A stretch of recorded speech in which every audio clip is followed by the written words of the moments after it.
Obviously, we have quality players in the side, so it's not like we're compromising on the result. It's about finding the players who fit a particular spot, better in certain conditions, as I mentioned. So that will be our mindset.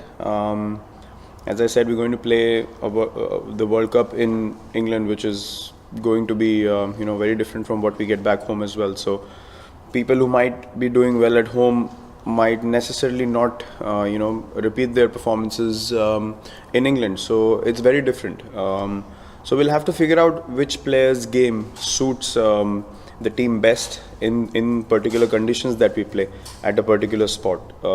So I don't think the quality of the team would be compromised in any way, regardless of who takes the number 4 position, because we have strong batsmen above and below to sort of stabilize the innings. So I'm pretty confident about all the guys in the team. Yeah, definitely. We feel that the core of players is more or less sorted. It's about who takes up that one particular spot. It's not even spots above and below. It's about taking up that one particular spot, which guys who are given the opportunity need to capitalize and really string in performances that convince the management and the team very soon that that guy is meant to play at that spot for the team. So yeah, I feel the core of players is more or less pretty strong at the moment. Obviously, changes can happen at any stage. You don't know whether someone's going to be in form or not in form, or what the team requires at certain stages. But how I see it, more or less the core is formed. Yeah, look, it's not only me. It's a lot of people that are involved. The management is there. The selectors are obviously keeping an eye on the guys that are coming up. So potentially, what happens is you figure out backups for all the spots that are there in the 11, from batsmen to bowlers. Every spot is covered basically, so that is how you create bench strength. And secondly, for us as management in the team and myself, we look at characters before we look at skill.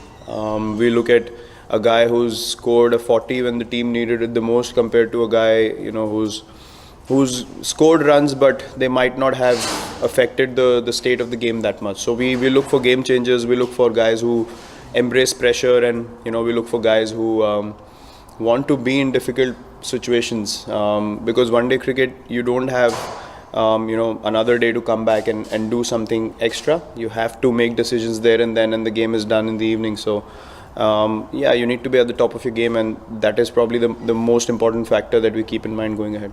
Look, we obviously want to win every series that we play. Thinking of records or doing something which hasn't been done before is not something that you think of before achieving it. It just adds extra pressure which is not needed.